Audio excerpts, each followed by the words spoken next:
Hey guys, it's me, Eisha. Welcome back to my weekly Newcastle United update. Before I get into it, I just want to talk about today's sponsor, Kitbag.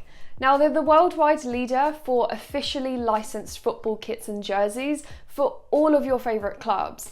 And as you know, there is international football on right now, so you can see here the full England range that Kitbag have in stock.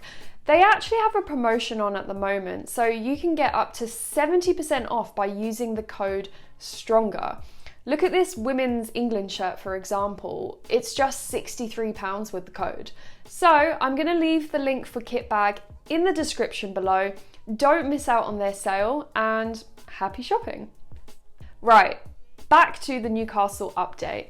Today, we'll be talking about the awful 3-0 defeat to Brighton. We'll talk about what I think about that 6-day training break at the club. We'll cover some injury updates and then look ahead to our next game, which is against Spurs. So do keep watching if that's your kind of thing. Subscribe for more Newcastle content and let's get into it.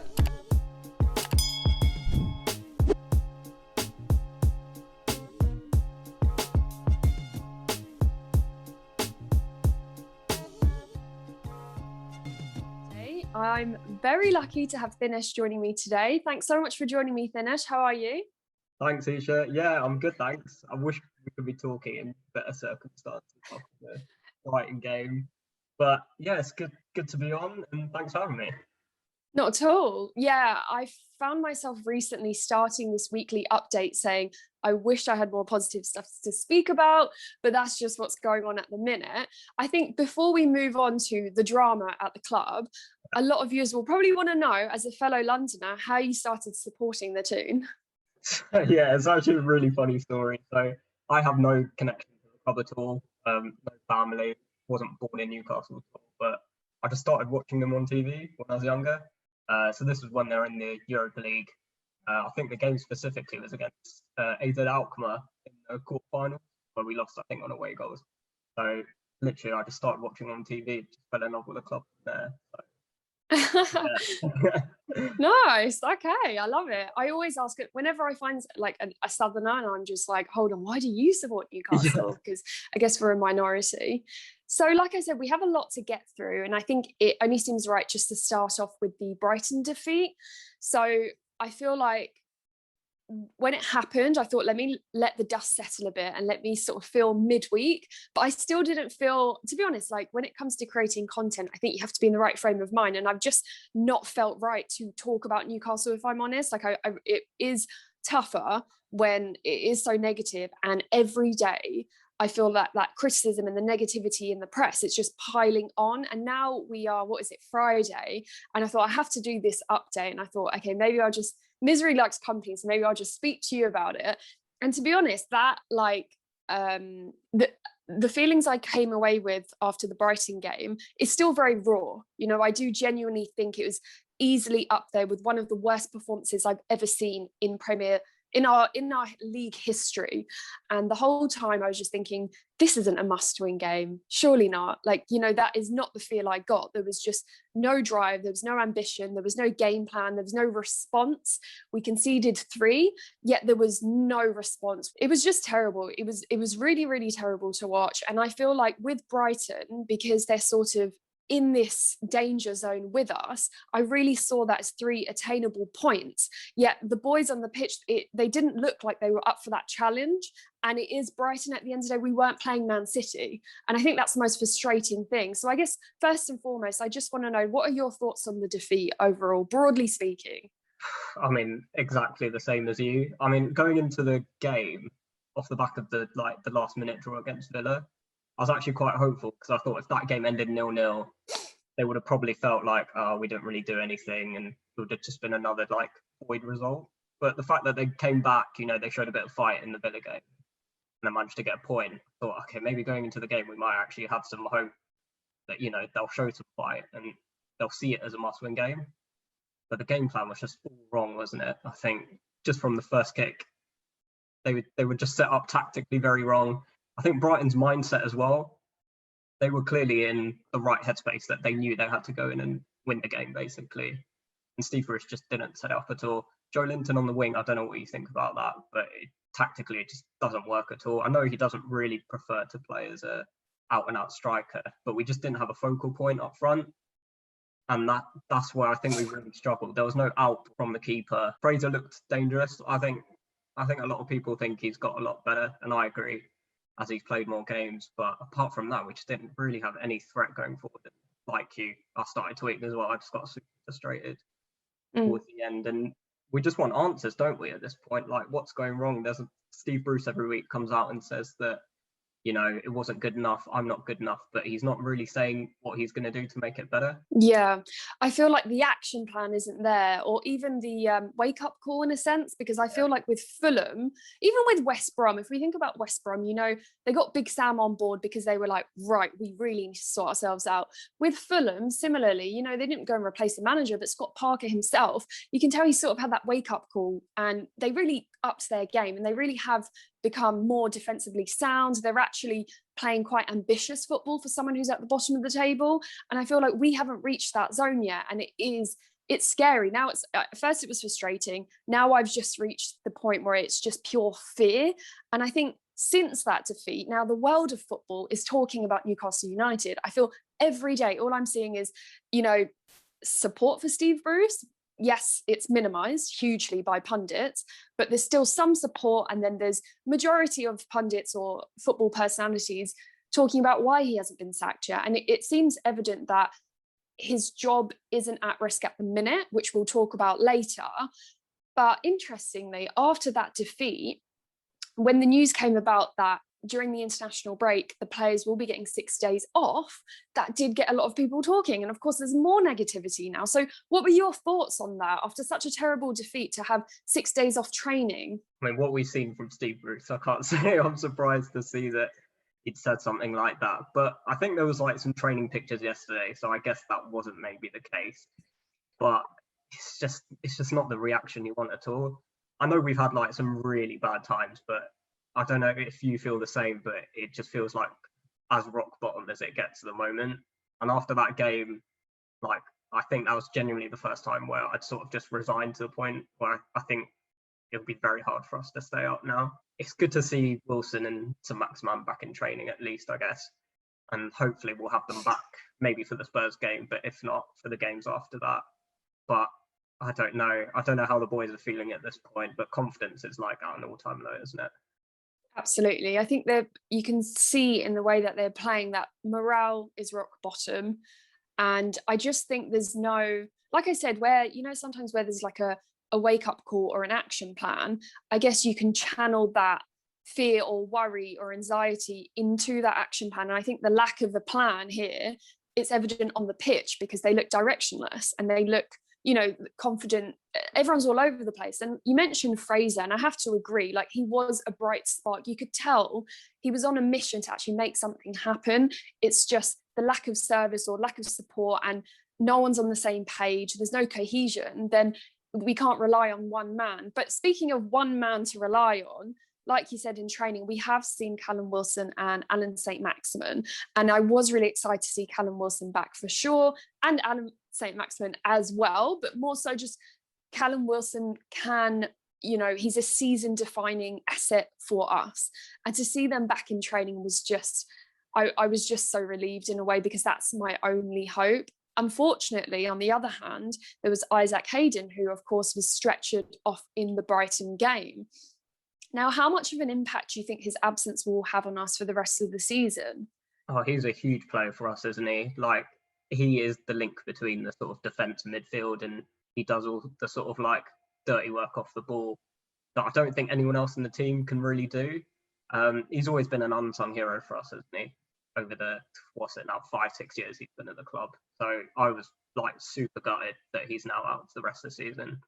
And I guess just looking at the options we now have to come into midfield, I guess we've got the Longstaff brothers, who they're both quite different in terms of their play style, aren't they? They're not as defensive. Maybe Sean's got a little bit more discipline. He likes to sit back a little bit more. And Hendrick, I think everyone's a bit fed up with what he's offered us this season. So I'm a bit worried in terms of how we're going to plug the gap that Hayden's going to leave. But at the same time, it might actually open the option to maybe switch formations.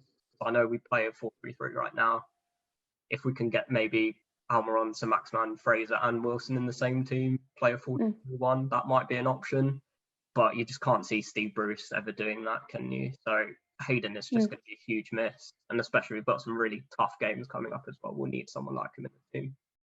Yeah, we do. He really is the anchor in the midfield, and he really plays for the club. And you can see that he will proudly put on the shirt, and he'll proudly, well, not proudly, but when we've played bad, he's always the first one to be brutally honest about what needs to be improved.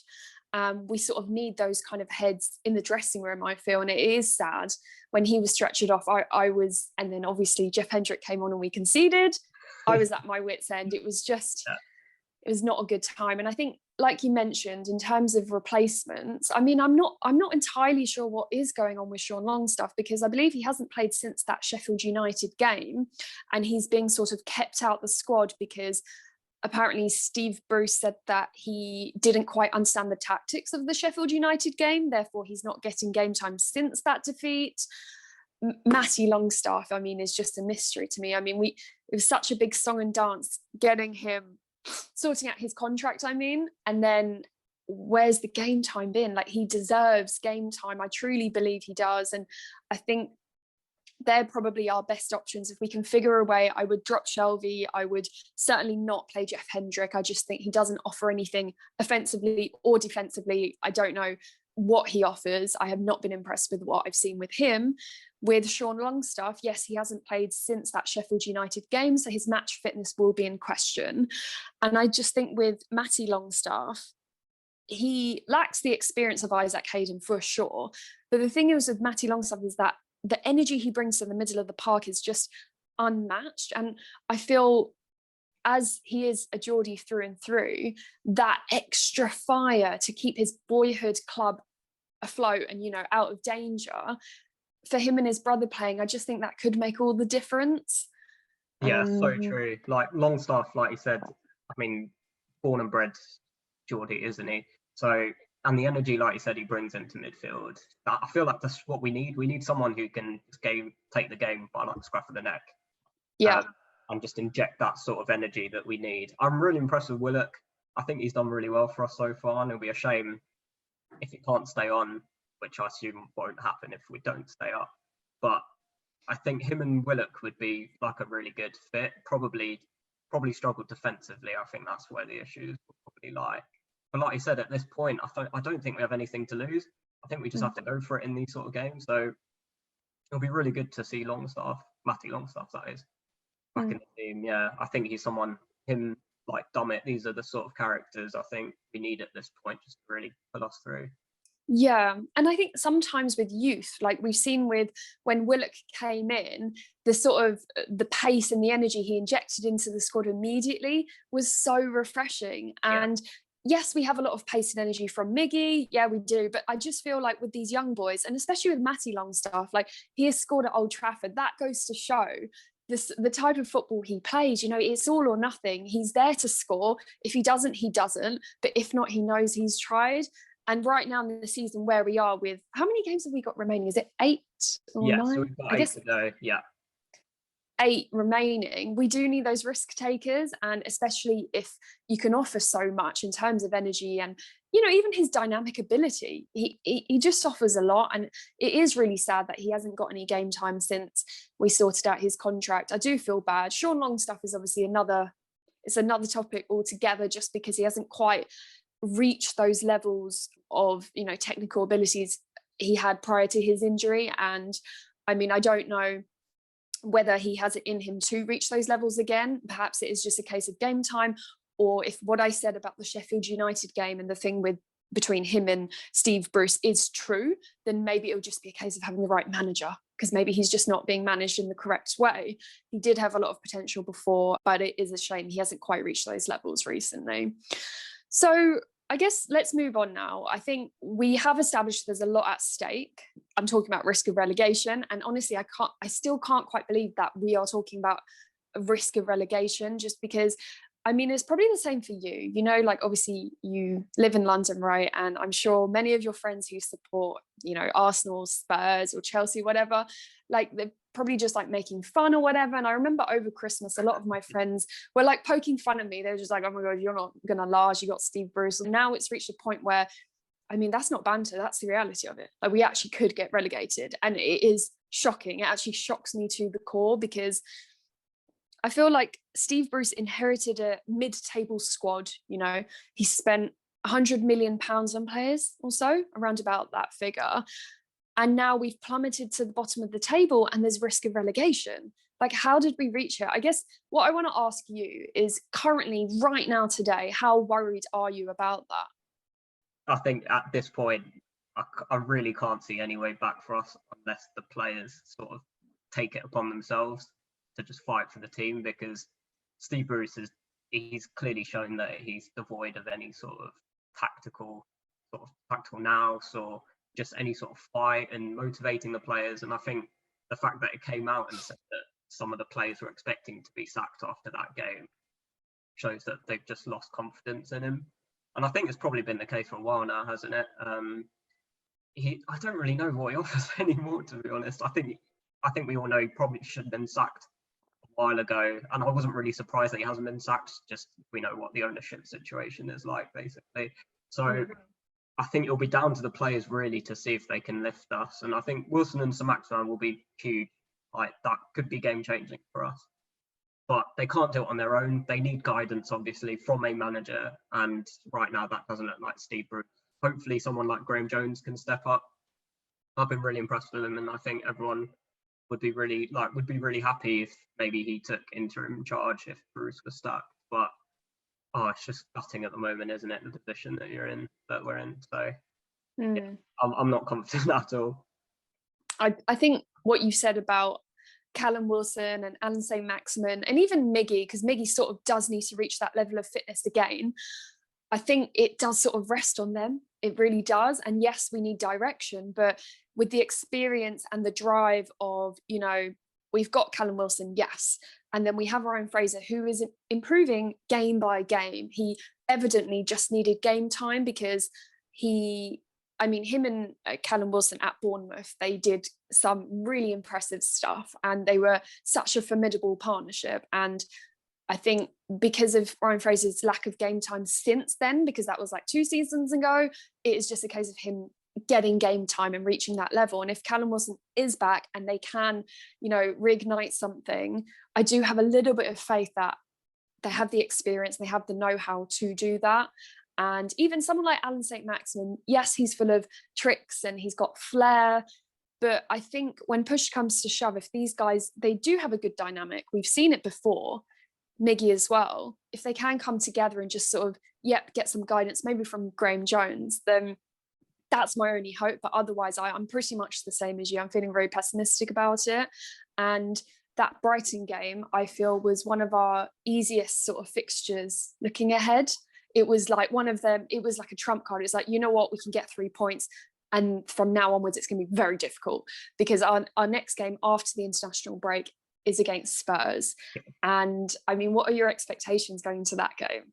Yeah, I mean, Spurs is one of those teams, we just don't really have a good record against them at all, do we? Obviously, the likes of Kane, Son, Bale, they're in great form at the moment. I know they're in a bit of a lull themselves after getting knocked out of Europa, but they had a really good comeback against Villa, and I think they've showed that fight that they needed to sort of get out of the position that they were in. But I mean, at best, I think we'll be lucky to get away with the draw. Mourinho, I know actually Mourinho has a bit of a bogey team for us, isn't he, Newcastle? So yeah, there was a handball in that last game, wasn't there? A handball issue, and we grabbed a point, and it was bizarre, and we didn't deserve it, but we managed. We milked it. So maybe we might get a situation like that. I don't know, but I'm not hopeful. What worries me is the fact that Son is back, because obviously he was injured, and the thought of Son being able to feed Harry Kane again it just terrifies me. And I think we'd be very lucky to get a draw, and I think a win is absolutely out the question. But I'm just not looking, because even I guess we have like Man City, Leicester, Arsenal, Liverpool in our upcoming and West Ham. Yeah. Oh my God, and West Ham. Yeah. Like No, I'm on not paper, convinced. like we're in serious trouble. And the fact that Fulham, they look like they can beat anyone at the moment. I know they've got some tough fixtures as well, but I feel like they're in the right headspace. They know that they can get out of this if they Yeah. can put together some good results. So just coupled with that, you know what teams can do when push comes to shove. So I Yeah. back Fulham in the current circumstances to get out of it at the moment. And I Mm. thought maybe it was Brighton actually, like before that game, be the ones that we'd have to sort of beat. But again, like we said, that they sort of, come back and showed the desire and the fight to get out of the scrap themselves. So we're really going to struggle at this point, I think. Yeah. Like I said, I think our only saving grace is the fact that our injured players will be coming back. And if somehow we can effectively adjust without Isaac Hayden, it will be a miracle. But otherwise, yeah. Not sorry, viewers. This isn't a positive Newcastle weekly update, but that's what you're in for. When you signed up to be a Newcastle fan, you knew it wasn't going to be a bed of roses constantly. I think it's a good place to stop there. So I just want to say thanks so much, Thinesh, for coming on. And I know you run a football podcast yourself. It's called Beyond The Gaffer, right? So could you just tell Beyond The Gaffer, yeah. If you could just tell viewers what to expect from your podcast in the description box below. I'm going to link all of the links. So yeah, let the viewers know what to expect. Yeah, so Beyond The Gaffer, it's a podcast that I started with two of my friends. And basically we just sort of discuss weekly topics, anything from domestic to international football. So the last episode we did was a review of like the Champions League draw. So all the topics will sort of vary. And yeah, if you want to check us out, you can follow us on Spotify and Apple Podcasts, and our socials at BTG_pod. Perfect, thanks. Yeah, and like I said, I'll link it all below so you guys check it out. And also viewers, we want to hear from you. So what do you think about everything we've discussed? Like we said, it's not all been positive, but are you happy that Callum Wilson and Alan St-Maximin were pictured in training this week? Comment below and let me know. If you enjoyed this video, do hit the like button, do subscribe, and I'll see you guys next week. And thanks again, Thinesh, for coming on. Cheers, thanks guys. Hey guys, thanks again for watching. Just a reminder to check out the international break sale that Kitbag have on at the moment using the link in the description box below. Remember to use the code STRONGER for up to 70% off. They are the worldwide leader for officially licensed football kits, so I'm sure you're bound to find something. Happy shopping, enjoy your weekend.